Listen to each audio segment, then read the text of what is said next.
শিরিক থেকে বেঁচে থাকবে, দূরে থাকবে। কিন্তু যেহেতু এটা সবচেয়ে গুরুত্বপূর্ণ ফরজ আল্লাহর পক্ষ থেকে, তাওহীদের উপরে মজবুত থাকা, এবং সবচেয়ে ভয়াবহ ভয়ঙ্কর হারাম হলো শিরিক করা, তাওহীদ ছেড়ে শিরিকের দিকে যাওয়া। সেজন্য এটা স্মরণ করিয়ে দিতেন নবীরা সবসময়। আল্লাহ রাব্বুল আলামিন কোরআনে অনেক অনেক আয়াতে, একবার না দুইবার না, শতবার, শতবার স্মরণ করে দিয়েছেন যে লা ইলাহা ইল্লাল্লাহ, এই বিশ্বাসের উপর মজবুত থাকো এবং শিরিক থেকে কি দূরে থাকো। সকল নবী এবং নবীদের সকল ওয়ারিস, তাদের এটাই কাজ, লা ইলাহা ইল্লাল্লাহর দাওয়াত। প্রথম কথা লা ইলাহা ইল্লাল্লাহ, কুলু লা ইলাহা ইল্লাল্লাহ তুফলিহু। লা ইলাহা ইল্লাল্লাহ বলো, মনে প্রাণে বিশ্বাস করো, এই তাওহীদ ধারণ করো এবং তাওহীদের উপরে চলো, তুফলিহু, তাহলে তোমরা সফল হবে। তো এখানেও বিশেষভাবে সব মুসলমান তাওহীদের বিশ্বাসী, কিন্তু প্রথম গুরুত্বের সাথে 5টি কথা বনি ইসরায়েলকে, নিজে আমল করো, বনি ইসরায়েলকে বলো। তিনি সবাইকে একত্র করে আল্লাহর ওই ওহী বার্তা পৌঁছে দিলেন, এবং সেই বার্তার মধ্যে প্রথম কথা লা তুশরিকু বিল্লাহি শাইআ, আল্লাহর সঙ্গে কাউকে কি করো না, শরীক করো না। ফাইন্না মাসালা মান আশরাকা বিল্লাহি কামাসালি রাজুলিন ইশতারা আবদাম মিন খালিসি মালিহি বিদাহাবিন আও ওয়ারিকিন সুম্মা আসকানাহু দারান ফাকালা আমাল ওয়ারফা ইলাইয়া ফাজআলা ইয়ামালু ওয়া ইয়ারফাউ ইলা গায়রি সাইয়্যিদিহি ফাআইয়ুকুম ইয়ারদা আন ইয়াকুনা আবদুহু কাযালিক ফাইন্নাল্লাহা খালাকাকুম ওয়া রাযাকাকুম ফালা তুশরিকু বিহি শাইআ। যে শিরিক করে, আল্লাহর সঙ্গে অন্যকে শরীক করে, তার কাজটা কেমন? তার কাজটা হলো এমন, এক ব্যক্তি একটা দাস খরিদ করলো, একবারে তার একান্ত নিজের অর্থ দিয়ে একটা দাস খরিদ করলো। দাসকে একটা ঘরে জায়গা দিল, এই ঘরে তুমি থাকো, এখানে থেকে তুমি কাজকাম করো এবং যা উপার্জিত হয় ওটা আমার কাছে জমা করো।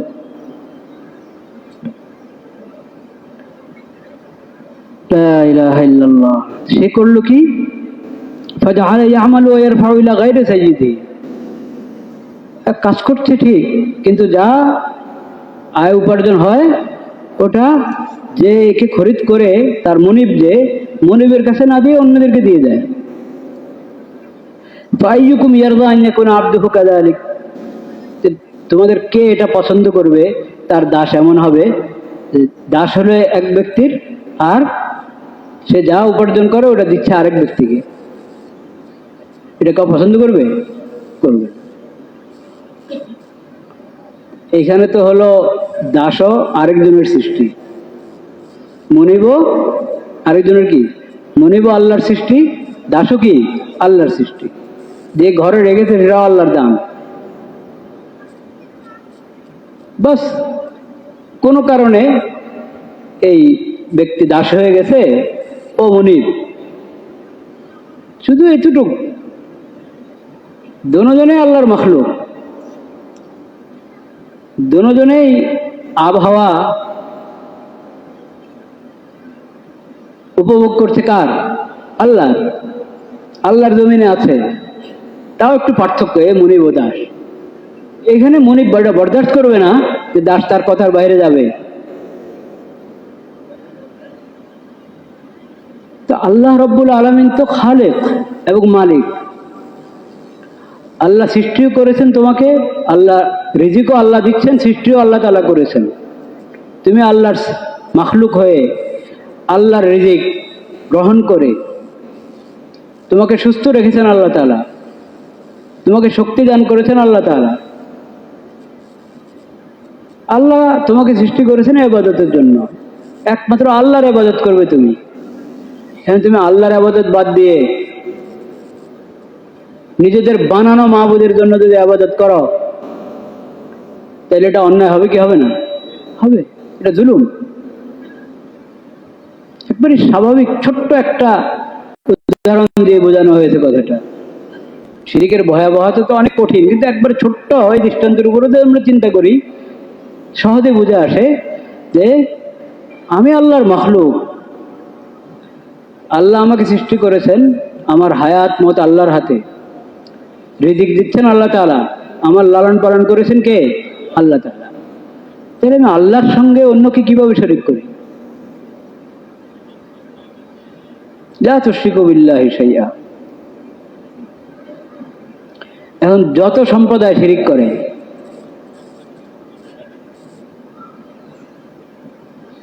যত সম্প্রদায় যারাই শিরিক করো, তারা আল্লাহর মাখলুকের বাইরে কাও? সবাই আল্লাহর মাখলুক। সবাইকে রিজিক কে দিচ্ছেন? আল্লাহ তাআলা। সবার হায়াত মত কার হাতে? আল্লাহর হাতে। আল্লাহ তাআলা রব্বুস সামাওয়াতি ওয়াল আরজ, সবার রব আল্লাহ তাআলা, সবার খালেক আল্লাহ তাআলা। কাজে ইবাদত একমাত্র কার জন্য? আল্লাহর জন্য। যে ইবাদতকে আল্লাহ ছাড়া অন্যের দিকে নিবে, অন্যের ইবাদত করবে, অন্যের উপাসনা করবে, সে জুলুম করলো। সে কি করলো? জুলুম করলো। সবচেয়ে বড় জুলুম হলো শিরিক। সবচেয়ে বড় জুলুম কি? শিরিক। লা তুশরিকু বিল্লাহি শাইআ।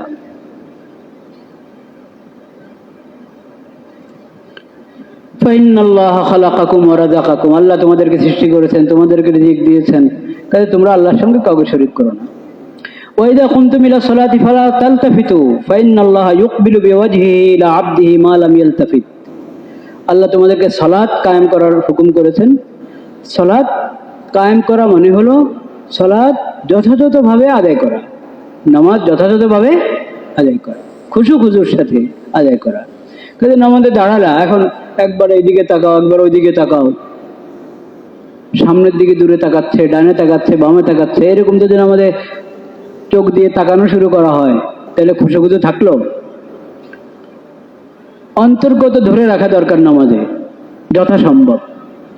মন ছুটে গেলে আবার ঘুরিয়ে আনো মনকে। আর চোখ যদি এদের সাথে যাওয়া শুরু করে, তো এর মানে তো একবারে অন্তর একবারে অনুপস্থিত। তো নামাজে তাকাবে না এদিক সেদিক, নামাজে এদিক সেদিক তাকাবে না।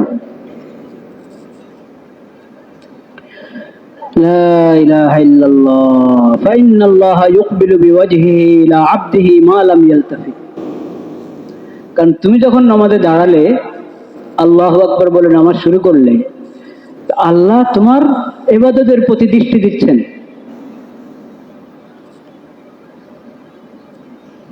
আল্লাহ রাব্বুল আলামিন তোমার দিকে তাকিয়ে আছেন যে বান্দা আমার ইবাদতে দাঁড়িয়েছে, আমার ইবাদতে মগ্ন আছে বান্দা।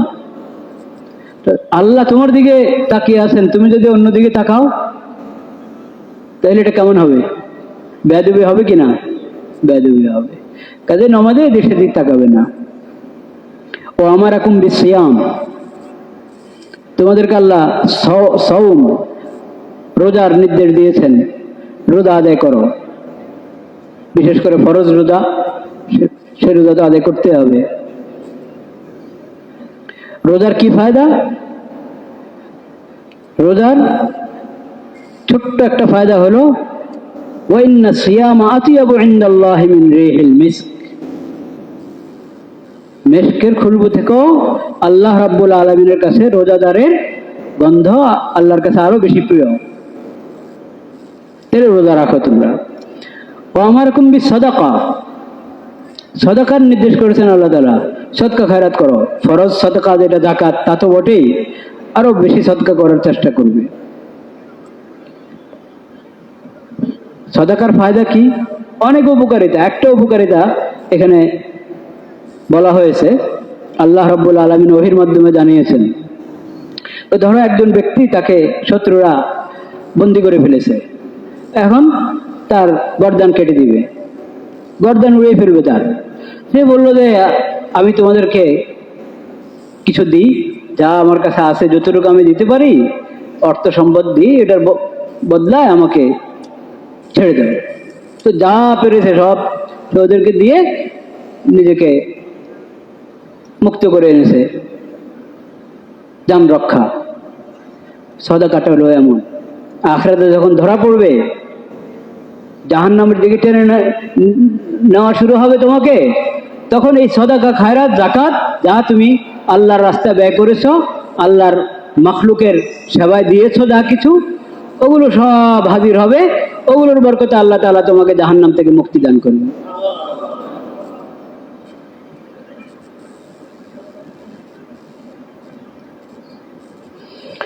লা ইলাহা ইল্লাল্লাহ। ওয়া আমারাকুম বিযিকরিল্লাহি কাসীরান ওয়া মাসালু যালিকা কামাসালি রাজুলিন তালাবাহুল আদুউ সিরাআন ফি আসরি হাত্তা আতা হিসনান হাসিনান ফাআহরাজা নাফসাহু ফীহি ওয়া কাযালিকাল আবদু লা ইয়ানজু মিনাশ শাইতান ইল্লা বিযিকরিল্লাহ। আল্লাহ তাআলা তোমাদেরকে জিকির করতে বলেছেন, আল্লাহর জিকির করো। উযকুরুল্লাহ যিকরান কাসীরা, বেশি বেশি জিকির করো আল্লাহ তাআলা। সুবহানাল্লাহ, আলহামদুলিল্লাহ, লা ইলাহা ইল্লাল্লাহ, আল্লাহু আকবার, দুরূদ শরীফ, ইস্তিগফার, কোরআনের তেলাওয়াত, যত ধরনের জিকির আছে। আর সবচেয়ে বড় জিকির হলো 5 ওয়াক্ত ফরজ নামাজ। সবচেয়ে বড় জিকির কি? 5 ওয়াক্ত ফরজ নামাজ। নামাজ আদায় করলে জিকির হয়ে যায়। নামাজের শুরু থেকে শেষ পর্যন্ত জিকির, এটা ফরজ।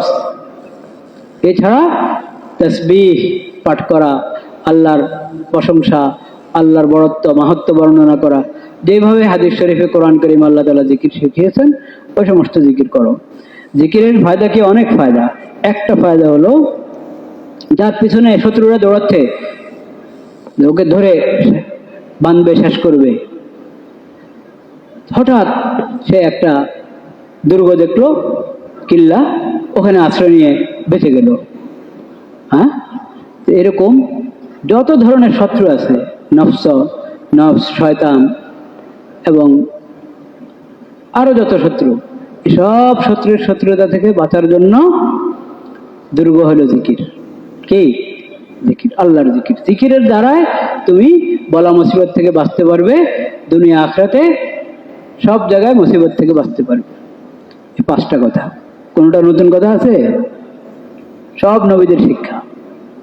শিরিক করবে না, সালাত যথাযথ আদায় করবে খুশুখুজুর সাথে, সিয়াম যথাযথ আদায় করবে, যাকাত, সদকা, খায়রাত যথাযথ আদায় করবে, এবং আল্লাহর জিকির করবে।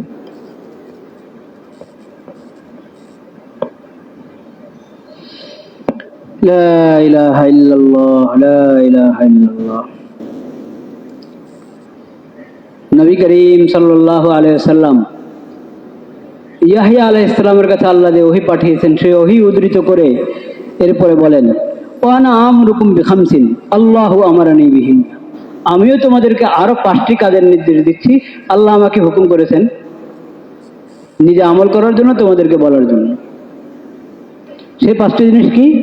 আস-সামউ ওয়াত তাআতু ওয়াল জিহাদু ওয়াল হিজরাতু ওয়াল জামাআতু ফাইন্নাহু মান ফারাকাল জামাআতা কিদা শিবরিন ফাকাদ খালাআ রিবকাতাল ইসলাম মিন উনুকিহি ইল্লা আন ইউরাজিআ ওয়া মান ইদ্দাআ দা'ওয়াল জাহিলিয়্যাহ فإنه من جثى جهنم فقال رجل يا رسول الله وإن صلى وصام فقال وإن صلى وصام فادعوا بدعوى الله الذي سماكم المسلمين المؤمنين عباد الله। এই 5টি জিনিসের মধ্যে প্রথমটি হলো আস-সামউ ওয়াত তাআ।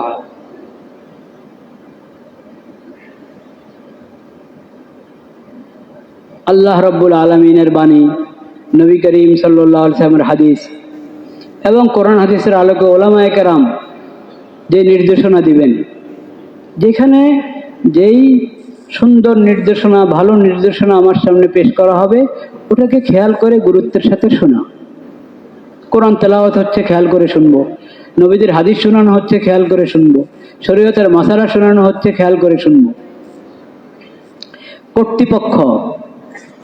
কর্তৃপক্ষ, যথাযথ কর্তৃপক্ষ ন্যায়সম্পন্ন কথা নির্দেশ দিচ্ছে, আল্লাহর বিধান মোতাবেক নির্দেশ দিচ্ছে, ওটা আমি গুরুত্বের সাথে শুনব। এটা শরীয়তের ব্যাপক একটা বিধান। আস-সামউ, শোনা, ভালোভাবে খেয়াল করে শোনা, মন লাগিয়ে শোনা, কি জিনিস শুনবো? কোরআন, কি হাদিস, শরীয়তের মশালা, শরীয়তের বিধান, ওয়াজ, নসিহত, শোনাটা এটা বড় একটা নেক আমল। যে বিষয় শোনার মতো, যে জিনিস শোনার মতো, ওটা খেয়াল করে শোনা, যথাযথ শোনা, এটা শরীয়তের একটা কি বিধান। আর যেটা শোনার মতো না, পাপের কথা, মিথ্যা কথা, গীবত, অপবাদ, ওগুলো শুনবে না, ওগুলো কি শুনবে না। বাতিল কথা, কুফরের কথা, শিরিকের কথা,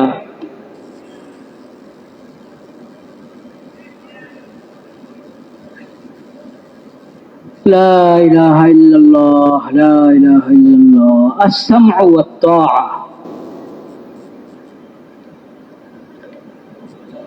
আত-তাআ মান্যতা, আনুগত্য। কার আনুগত্য? আতিউল্লাহ, আল্লাহর আনুগত্য করো।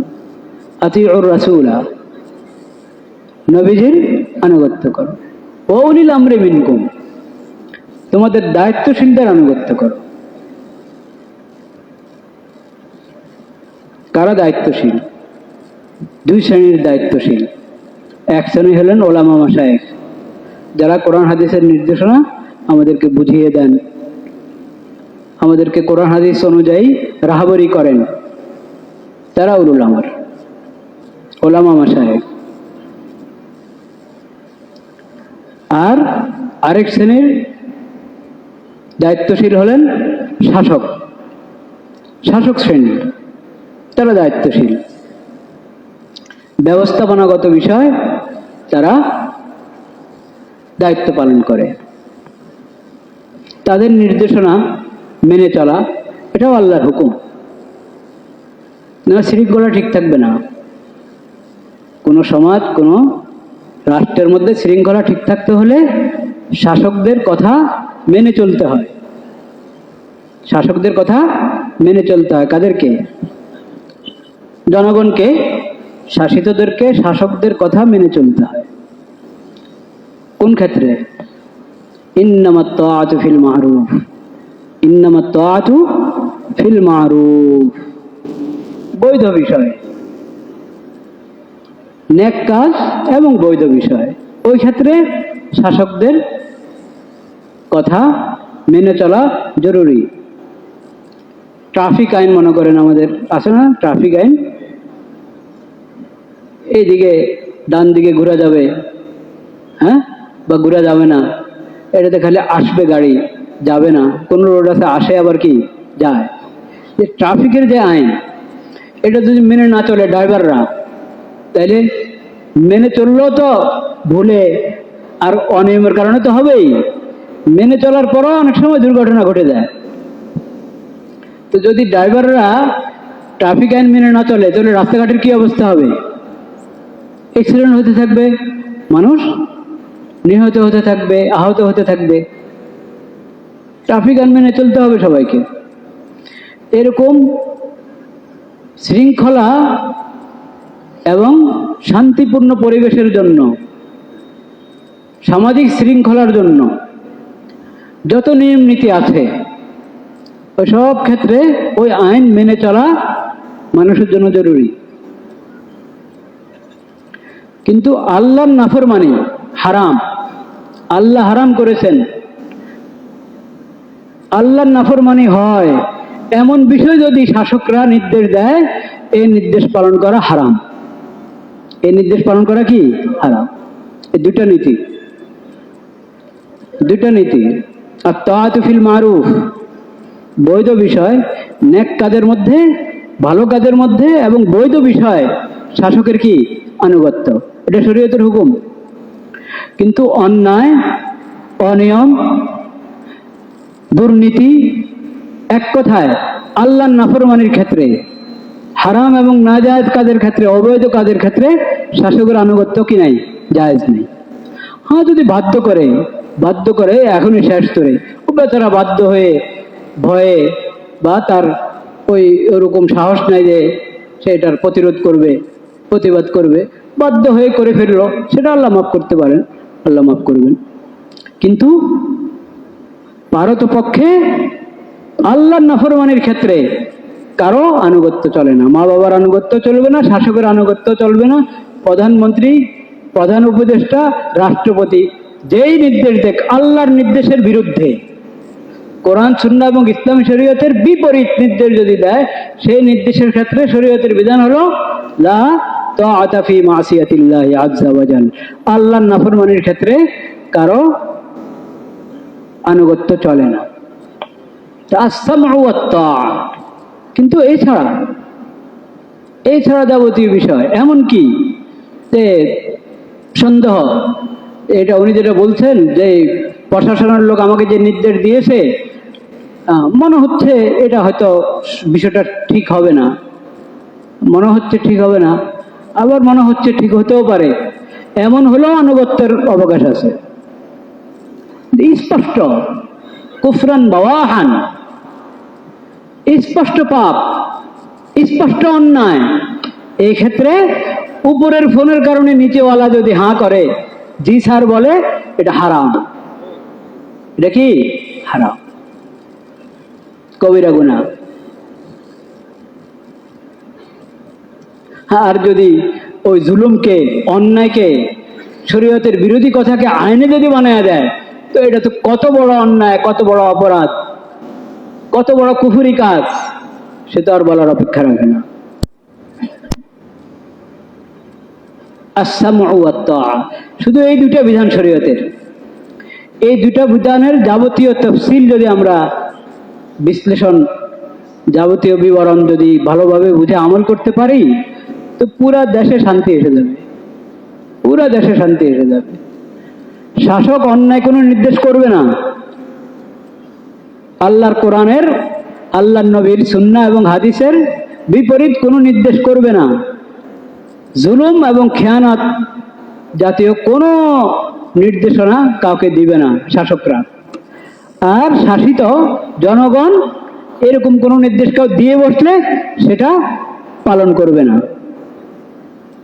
এই দুই নীতির উপরে যদি এসে যায় আমরা, পুরো রাষ্ট্র জান্নাত হয়ে যাবে। হ্যাঁ, সমস্যা তো এখানে,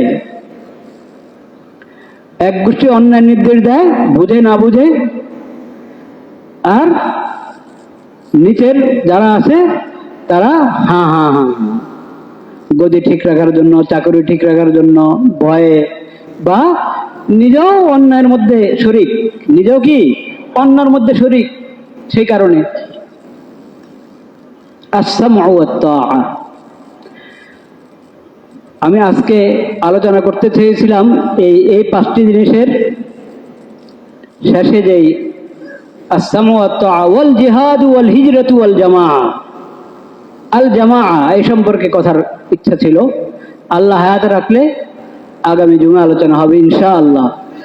এবং এই বিধানগুলো, এখানে তো 10টা নির্দেশ এসেছে, এসব কোরআন হাদিসের কথা। এরকম কোরআনের মধ্যে তালাশ করেন আল্লাহ কি কি নির্দেশ দিয়েছেন, আল্লাহ কি কি নিষেধ করেছেন। আওয়ামিরুল কোরআন, কোরআনে আল্লাহ কি কি নির্দেশ দিয়েছেন আমাদেরকে। নওয়াহিল কোরআন, কোরআনের মধ্যে আল্লাহ তাআলা কোন কোন কাজ থেকে, কোন কোন কথা থেকে, আচরণ থেকে আমাদেরকে নিষেধ করেছেন। কোরআনের নির্দেশ এবং নিষেধ, এই বিষয়গুলো জানা আমাদের জন্য জরুরি কিনা। আজকে সংক্ষেপে শুধু শিরোনামগুলো হলো, আল্লাহ হায়াতে রাখলে ইনশাআল্লাহ এই পাঁচটি জিনিস, আস-সামউ ওয়াত তাআতু ওয়াল জিহাদ ওয়াল হিজরাতু ওয়াল জামাআ, এই পাঁচটি বিষয় আল্লাহ হায়াতে রাখলে আরো কথা হবে ইনশাআল্লাহ, তখন প্রাসঙ্গিক আরো কথা আসবে। ওয়া আখিরু দাওয়ানা আলহামদুলিল্লাহি রাব্বিল আলামিন।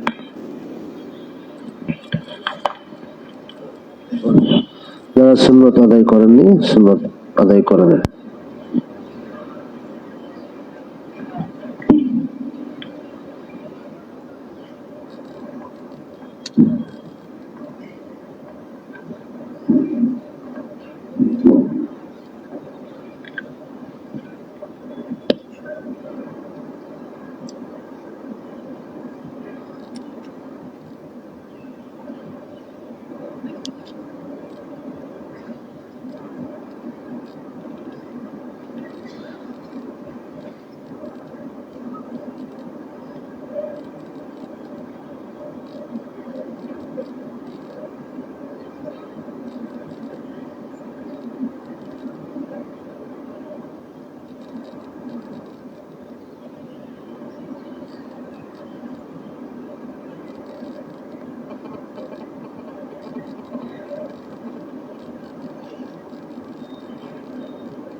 الله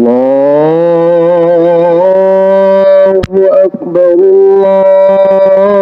الله أكبر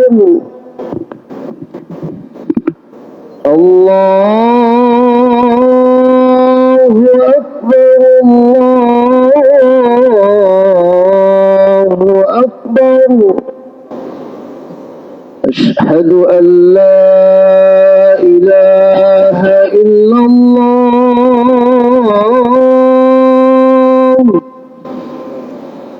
أشهد أن لا إله إلا الله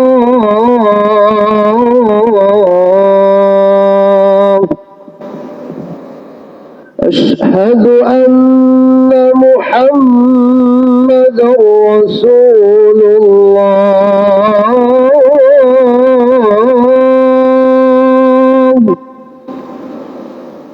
أشهد أن محمدا رسول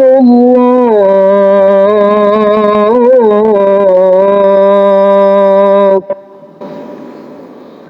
حي على الصلاة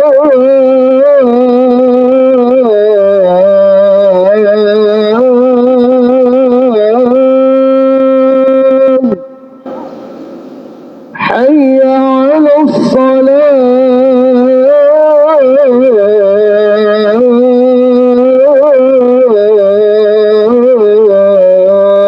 الصلاة حي على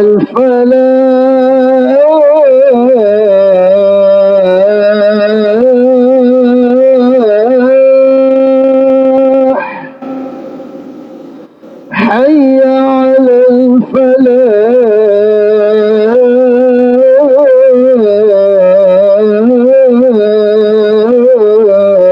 الفلاح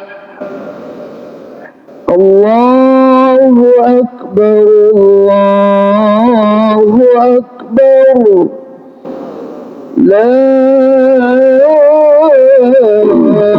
إله إلا الله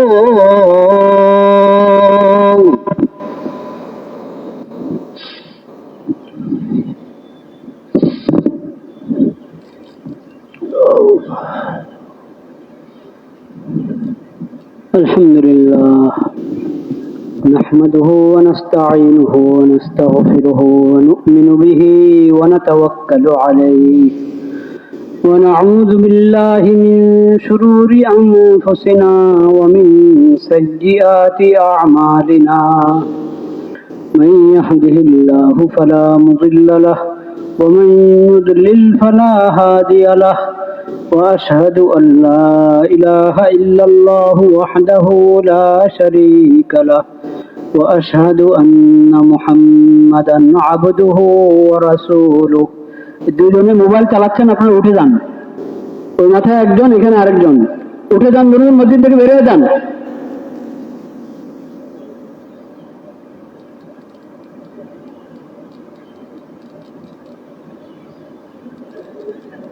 বাইরে চত্বরে যান ওখানে মোবাইল চালান গিয়ে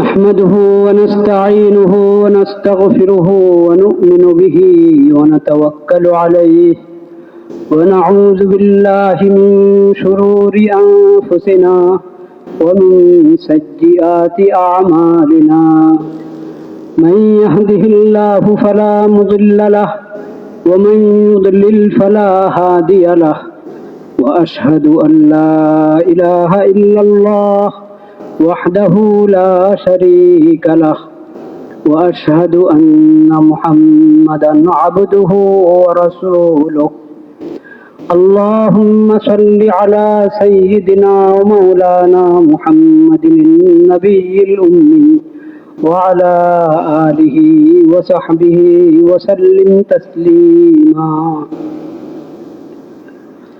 أما بعد فأعوذ بالله من الشيطان الرجيم بسم الله الرحمن الرحيم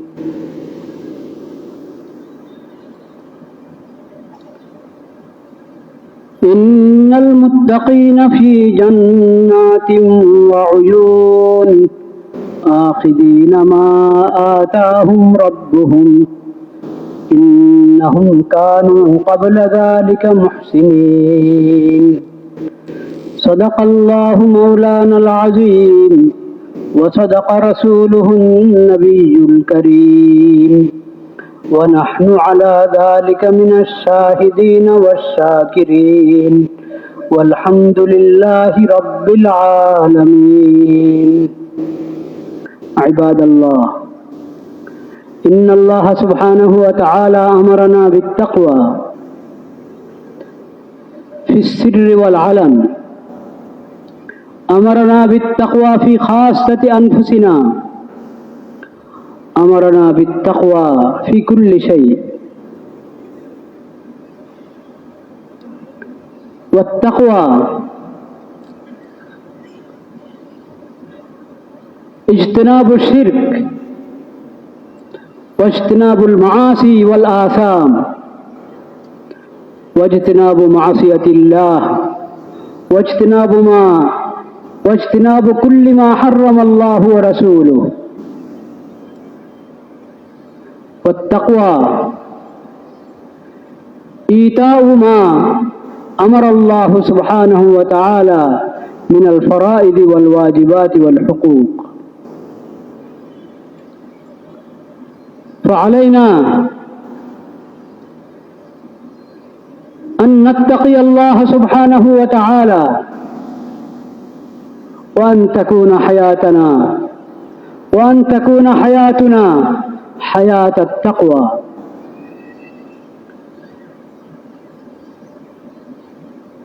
وأن يكون عيشنا عيش التقوى. أن تكون معاشرتنا وجميع معاملاتنا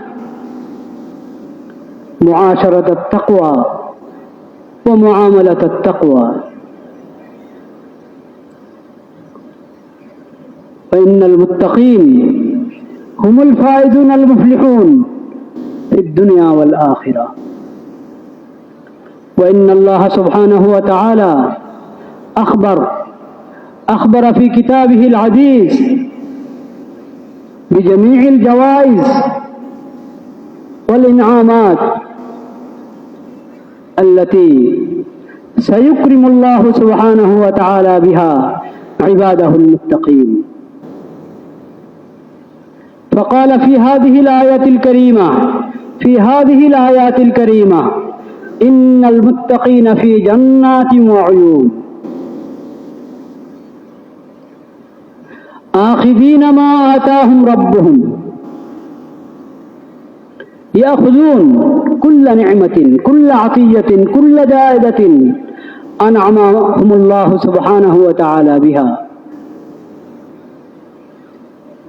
إنهم كانوا قبل ذلك محسنين، كانوا قبل موتهم قبل قيام الساعة لما كانوا في دار الدنيا كانوا محسنين يفعلون الخيرات ويجتنبون المعصيات.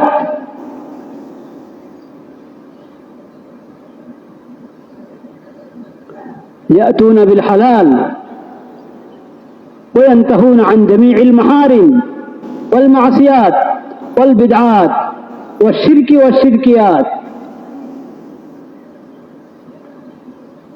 إنهم كانوا قبل ذلك محسنين، كانوا قليلا من الليل ما يهجعون وبالأسحار هم يستغفرون وفي أموالهم حق للسائل والمحروم.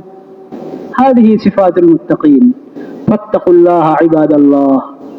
أعوذ بالله من الشيطان الرجيم. يا أيها الذين آمنوا اتقوا الله حق تقاته ولا تموتن إلا وأنتم مسلمون. بارك الله لنا ولكم في القرآن العظيم ونفعنا بالآيات منه والذكر الحكيم. أقول قولي هذا وأستغفر الله لي ولكم ولسائر المسلمين فاستغفروه إنه هو الغفور الرحيم.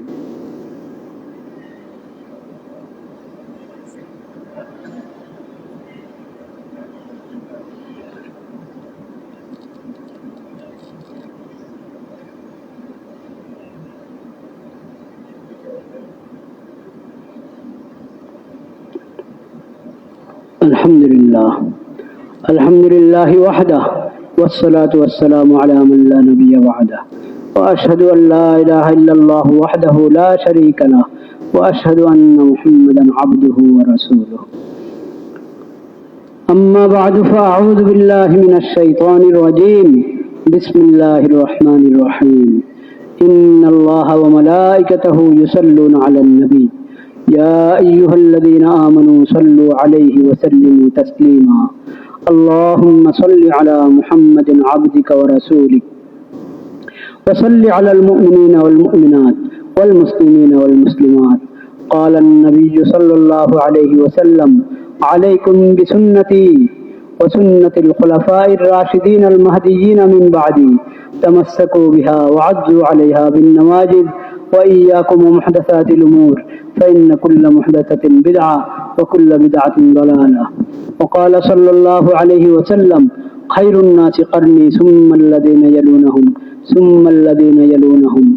عباد الله رحمكم الله اذكروا الله ذكرا كثيرا وسبحوه بكرة وأصيلا وأقيموا الصلاة إن الصلاة تنهى عن الفحشاء والمنكر.